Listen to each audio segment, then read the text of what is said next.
Good Friday evening, Dr. Richards. How are you? Good. How are you doing, Dr. Leib? I'm doing quite well. How's your week? Good week.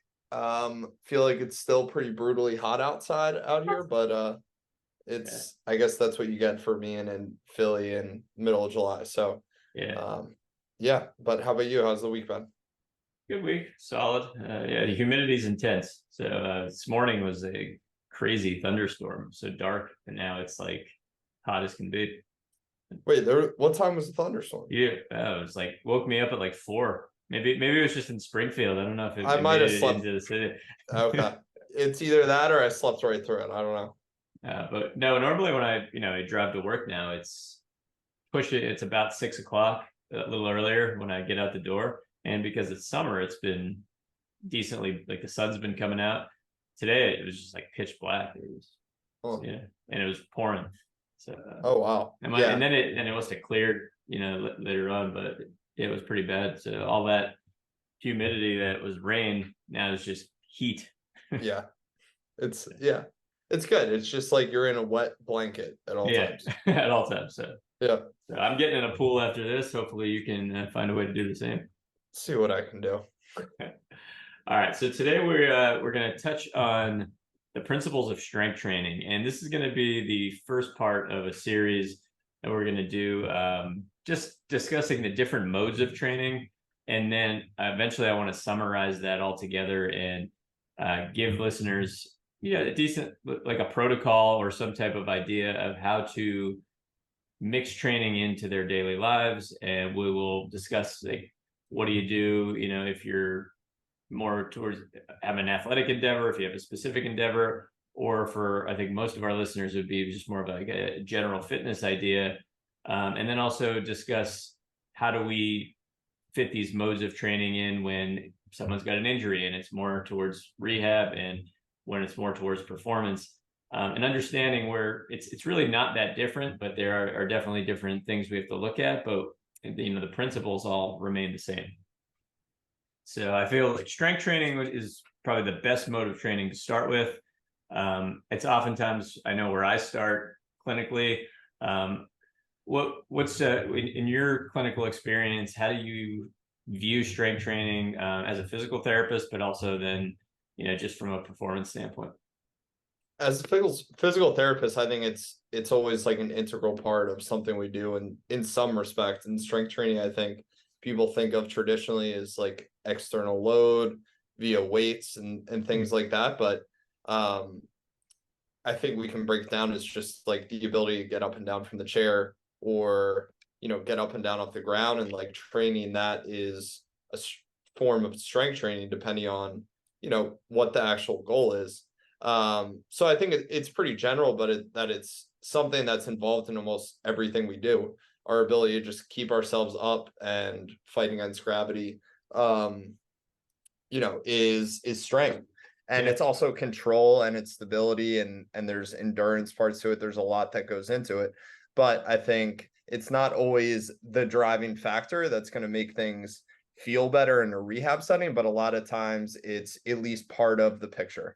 Absolutely. And then in terms of performance, I think it's the same thing. It's maybe not always the one thing that's going to drive performance in the direction it needs to go, but it's most likely part of it.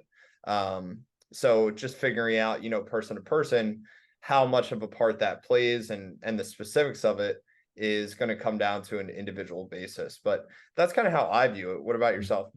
Yeah, I think that there's a lot of misconceptions around strength training, that if just because a lot of people will just equate strength training to using weight, period. Yeah. Right. So like if you're touching a dumbbell, it's strength training.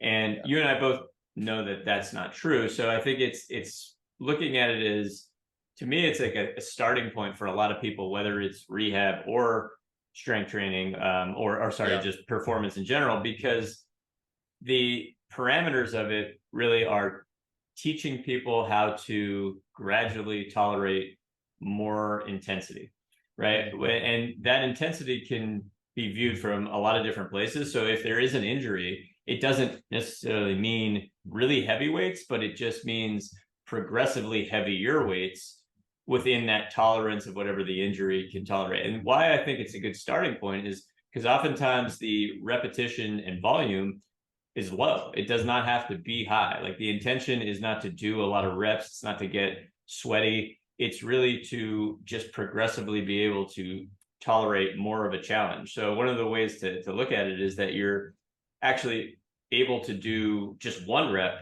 but a harder rep over time, right? So there's a lot of ways that you can do that. And when people are injured, that looks oftentimes like not the most complex or not the most challenging of tasks, but it's around what someone's pain is.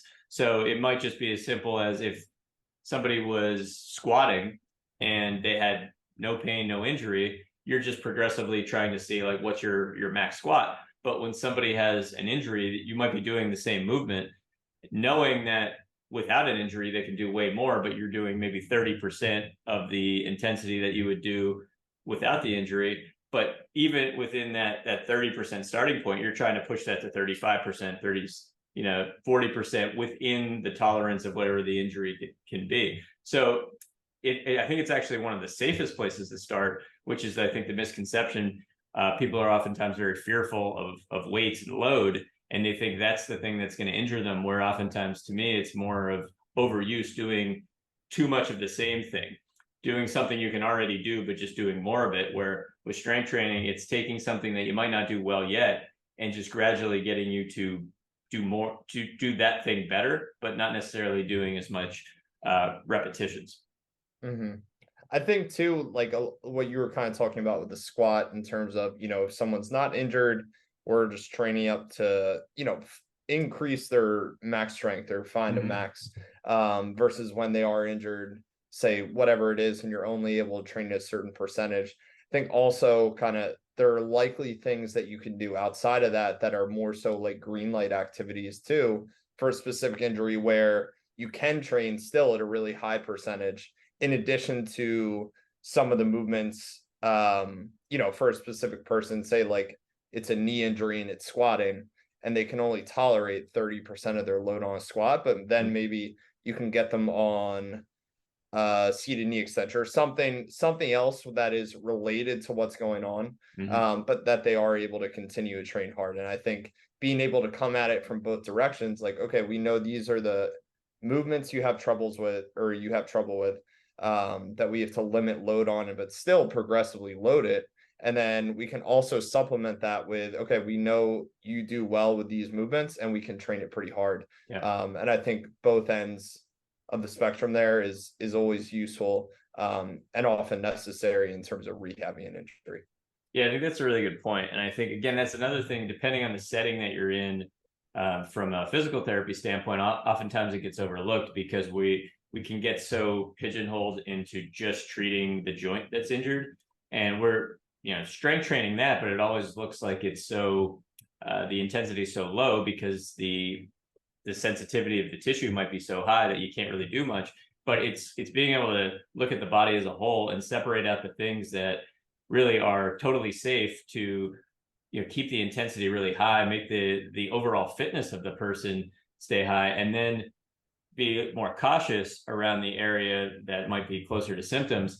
But both the stuff that you can be more high intensity with, and you have the areas that you have to be more cautious with, both can fall into the principles of strength training, but we just might have a different point that we're looking at as the ceiling. So, if there's no injury, the one repetition max is, the heaviest weight that you can do, without failure, where with an injury, it might be the heaviest weight you can do without pain, right? But it still then falls into the same principles of we're still not really trying to do a ton of volume. We're not trying to do a ton of reps. We're just trying to find the challenge that you might be able to do for 5 reps and no more. And again, that still would be shy of pain. And I think a lot of times that's, in my experience, much safer than, just giving somebody really lightweight and just say, all right, do 20 reps here. But trying to just say, all right, let's do 5 reps. Let's progressively add challenge so that 5 reps is close to your limit of what your symptoms can tolerate now. But it's always keeping the volume low early on. And each session, you're actually trying to up the challenge as opposed to up the reps. It's a form of graded exposure Exactly. to the pain. Yeah. And I think another progression with that too is like in terms of either performance, could be even if you don't up the reps or up the weight or whatever it is, but it just ends up feeling like a lower effort level. That's Yes. another measure of progress. And then same thing applies with pain. Like, okay, I can do this, but this is not nearly as problematic as it was last week. Yeah. At the same weight and rep scheme. So another form of looking at progress there as well. Yeah, absolutely. Like a concrete example of that is like when you think about body holds, like a plank, side plank, something where you're typically would just be, timing a body hold. So let's say you're doing a plank for 30 seconds, a way to kind of do the same amount of time, the same movement, but just show that somebody's got a better control of it would be to say, okay, now I only want you to take 3 breaths within this 30-second element and just show that you have more control of your more breath control, more control of the posture within that. Or you can actually just take the same exercise and intensify the way that the muscles are contracted, so that you tell somebody your goal is not to hold this plank longer, but your goal is to make 10 seconds hard. So make 10 seconds something that you feel like is almost a max effort for you, so that you have to take a break and then do it for another rep, right? And sometimes that concept can be pretty difficult for people, but it tends to be safer. You're sort of it's self-limiting. Like if you are not real strong yet, well, at least we're not doing too much and just kind of asking you to do more endurance or being in a position longer just because it's hard for you to create tension, but we're teaching you how to create more tension in your muscles, more force in your muscles. And that teaching process then ends up allowing you to do more and tolerate more. And I think that's an important thing, because sometimes patients can get a little impatient with that because they don't feel like they're creating as much challenge, but they need the practice of getting the muscles more engaged. But I do find that to be a quite useful way to go about things early on. Is I want you to actually be able to feel your muscles better before I ask you to do more time or more duration with it. Yeah. When you're looking to progress people, what are some of like what's the first variable you usually end up manipulating between we just talked a little bit about like how effort level or like our radiant perceived exertion could drop or we can even make it harder in a certain way with the same actual volume, but then we also have frequency, we have volume, we have intensity. Like what kind of variables are you pulling first and then what are you kind of saving to pull later, if that makes sense? Usually I would increase intensity first, and intensity being the load, with before I increase volume and before I would increase frequency. The second thing I would look to do is, once I feel like there's a tolerance to the progressive intensity, is that I actually add frequency to it. Like the last thing I want to add is more reps, more volume, because I think that's where a lot of the the stress to the body comes, which is actually, we want that down the line. We want that to build muscle. We have to create stress so that the body comes back. But in a state where either someone's new to training or somebody's got an injury they got to work around, we don't really want that kind of inflammatory stress being brought on. So we want someone to get better at the movement. And I think strength training in many ways is just one way. If you're seeing someone getting stronger with the movement, they're just getting better with the movement. They're not necessarily doing more of the movement or the movement in excess. They're just demonstrating more proficiency with the movement. So if there is external load, and I think this is where we have to sort of separate things out. If you're at a gym and you have, it's very easy to make progressions with external load. You have every dumbbell you can have, you have a barbell.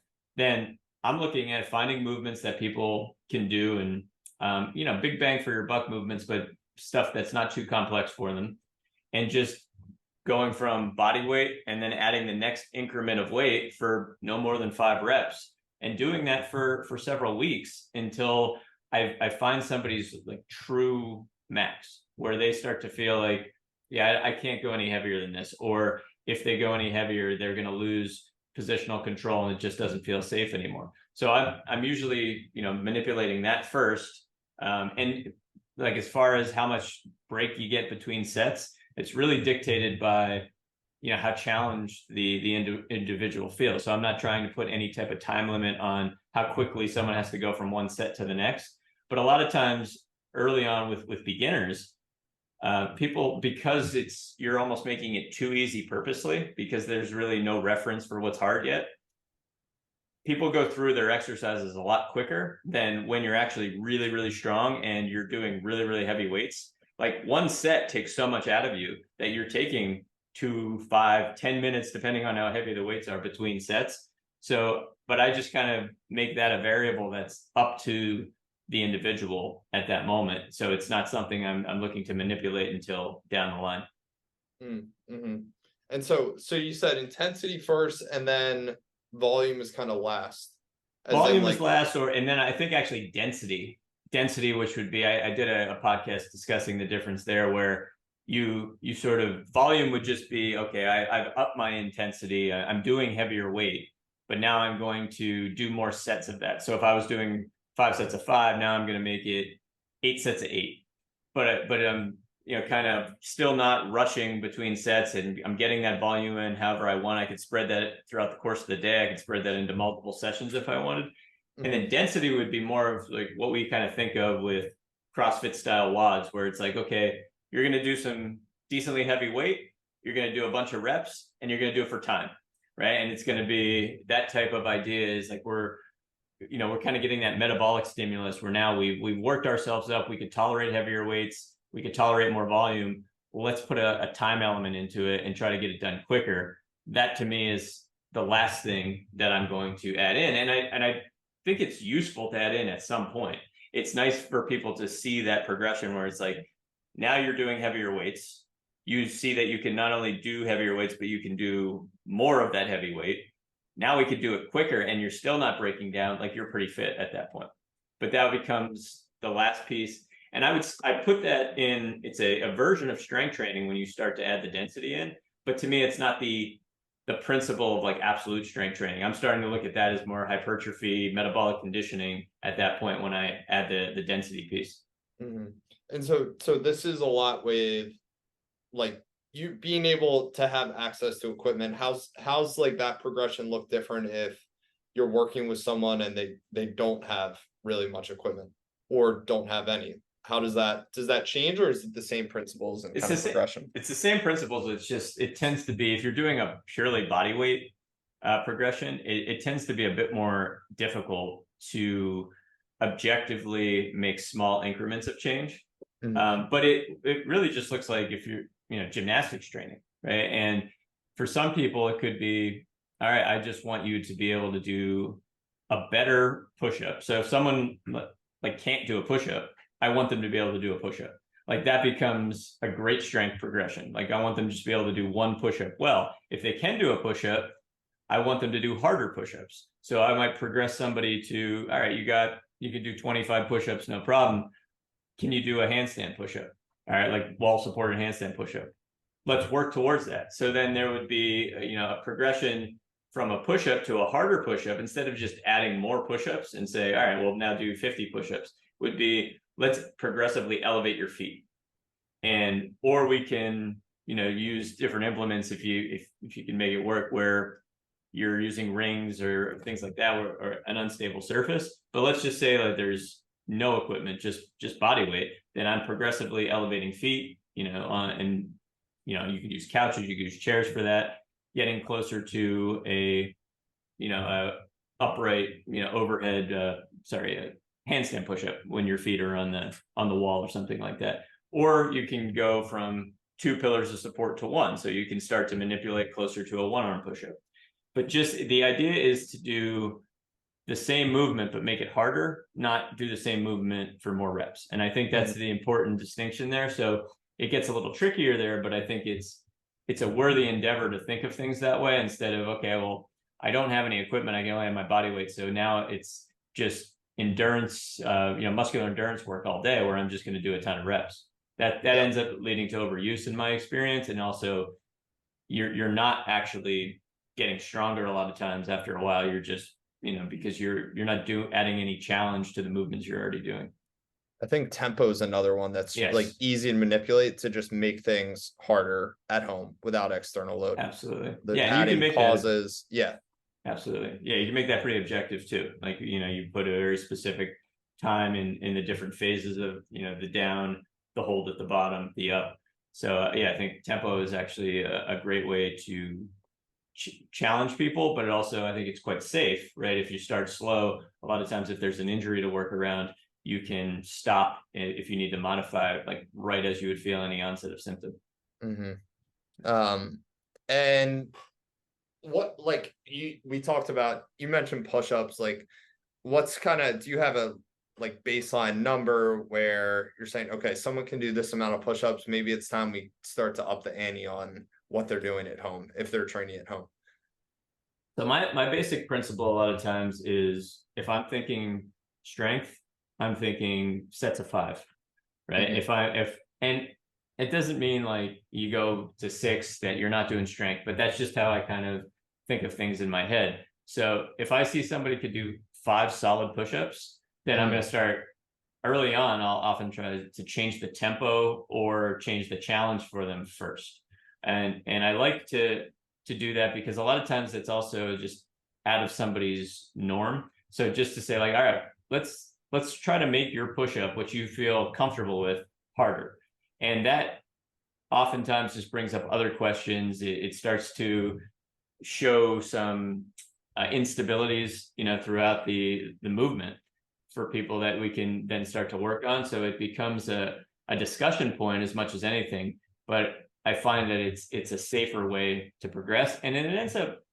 I think a lot of times, if you ever work on body weight progressions, it feels really good, like because you're moving yourself towards something that is like worthwhile. Like if you can do like a plunge push up, it's kind of a cool thing to be working on. Where if you can do 25 push-ups, like there's not a big deal to be able to do like 30 push-ups or 35.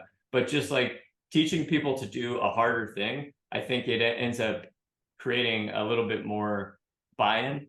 It's just as long as you can show the progressions in a way that they can manage and they see the path, they see where they're going to. Mm.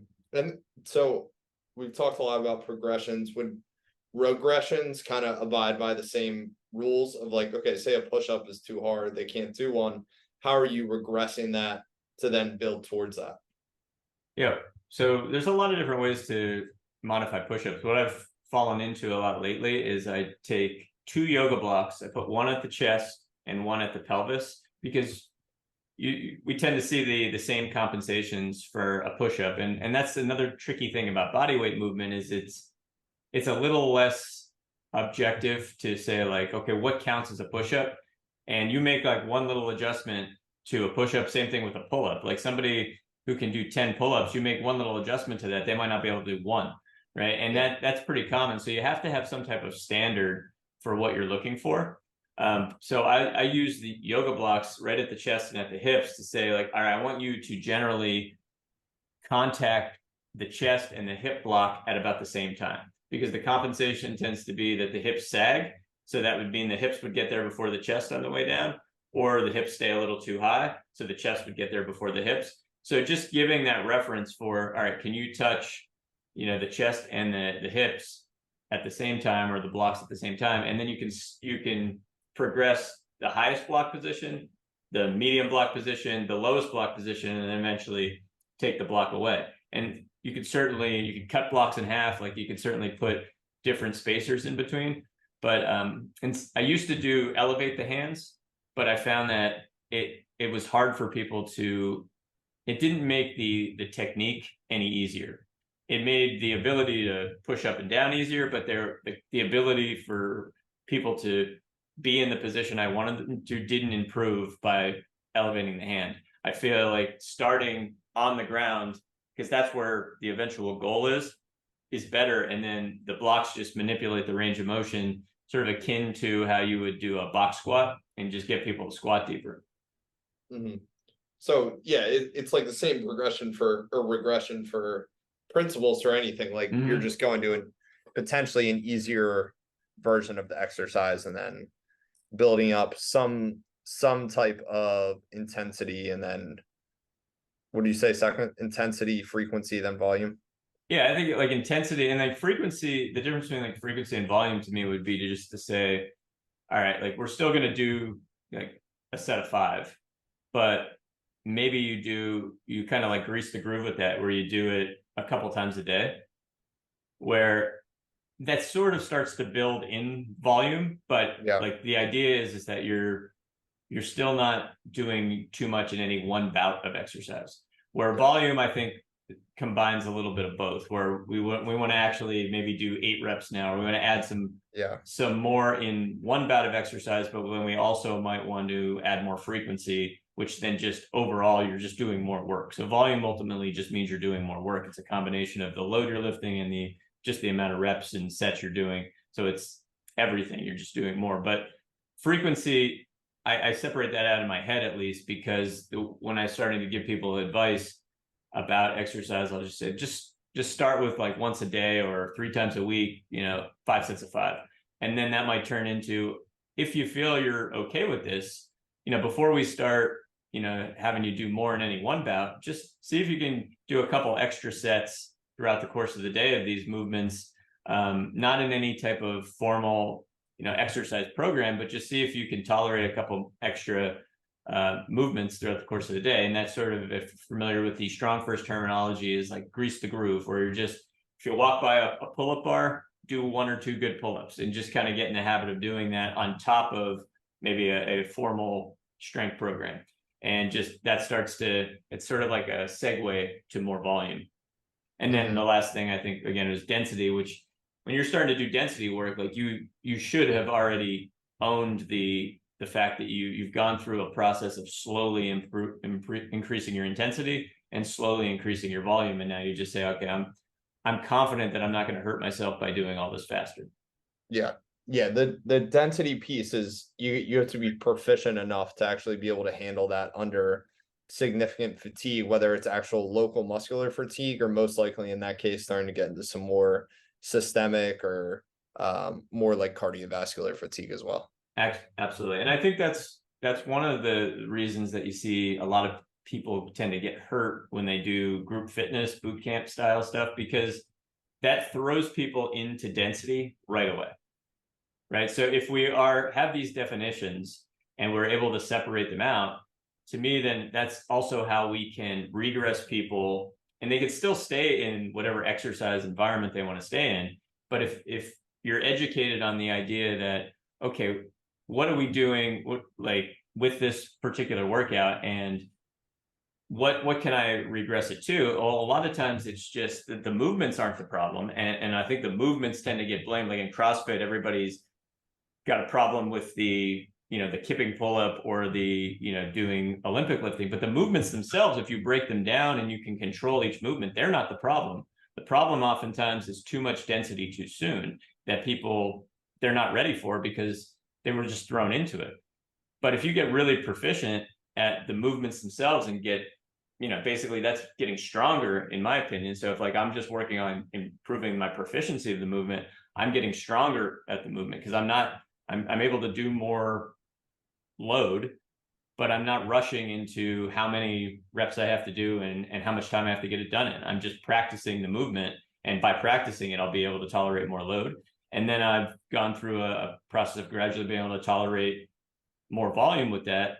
Now I think, okay, I shouldn't be fearful of having to do this stuff that I'm now well practiced at for time and for speed. Mm-hmm. I But think it's that important. never happens.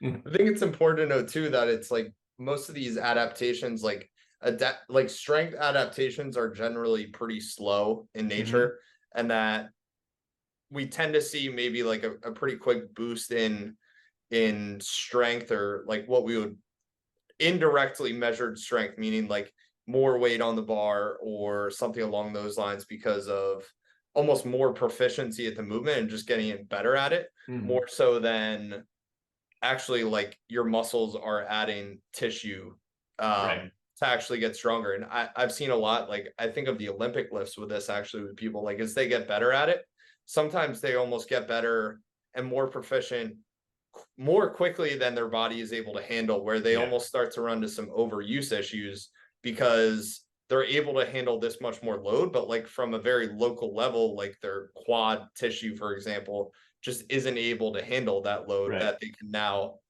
do, within a larger movement. Yeah.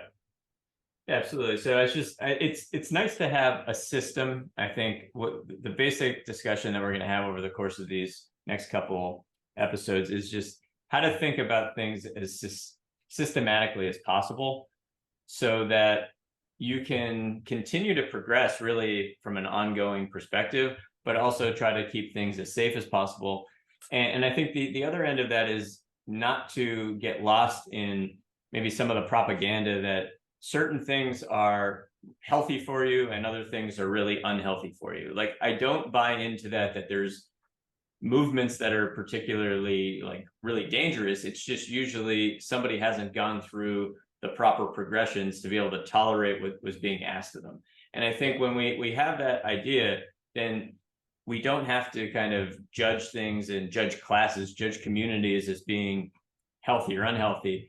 We can be a lot more open-minded to say, all right, like, what am I ready for? And then if I have this system in place, it's like, have I actually taken time to strengthen this movement, or did I just jump into some type of class where I'm trying to keep up to the person next to me?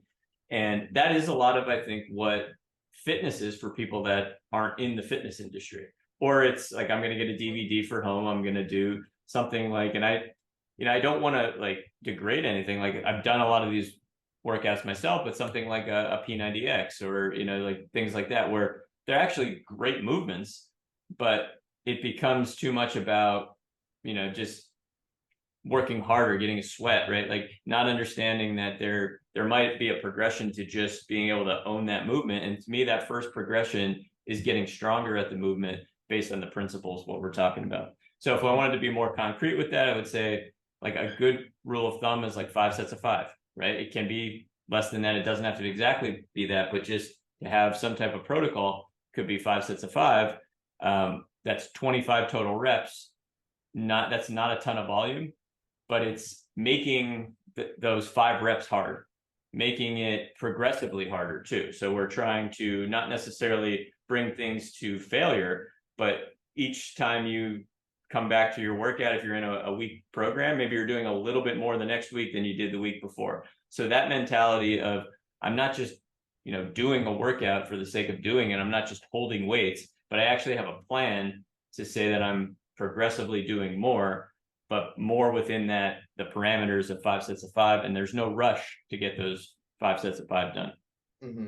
And same thing applies to pain. It's like you want to do a little bit more each week, but not that much more. And that's usually people run into problems when there's those big spikes or big jumps, whether it is pain or performance. Yeah, and I think the other thing I would say is like, if you're not sure, what a good starting challenge is, make it too easy at first. Yeah. So that the next week it's easy to do more, right? It's expanding that game out longer as opposed to trying to get all your gains in one session. That's never going to happen. And you're more likely to make yourself worse than, do anything that would be positive in one session. So it's like appreciating that, 5 reps, you could do 10, but just do these 5 today, because I want to see how you feel tomorrow. I want to see how you feel the next day. And I want to give you a buffer zone so that it's easy for you to progress. Like, I want you to experience progression, and then let's wait a couple of weeks, and then you will eventually find what feels like an absolute max. But we don't have to rush into that. And I think if you are a very advanced lifter, you'll know your max. You because of your experience, you're pretty close to knowing your max. You can do max testing periodically, but when you're maxing out, you're not really training at that moment. In my opinion, you're just assessing, you're testing, right? So you don't want to test every time you train.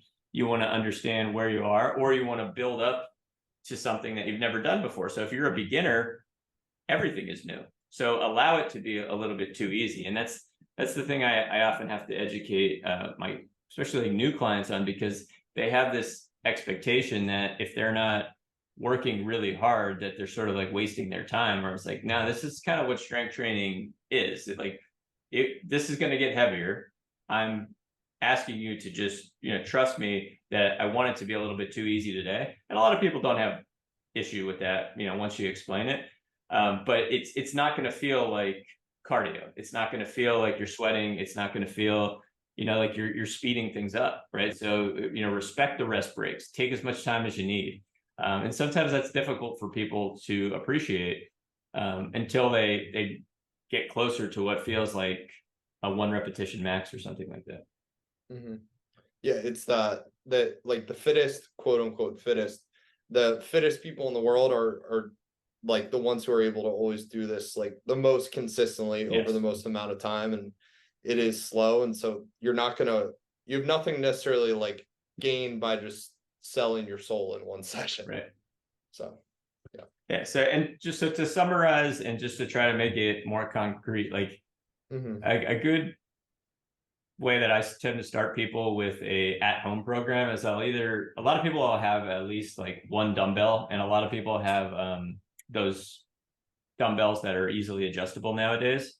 So I oftentimes will program like a circuit that's some type of squat pattern, some type of pressing pattern, oftentimes a horizontal press that looks, closer to a chest press, some type of either hinging movement, or depending on how people's knees are, some type of lunging movement, and then some type of pulling movement. And then oftentimes if it's a dumbbell, I'll use like a single 1 knee on a bench, single arm row.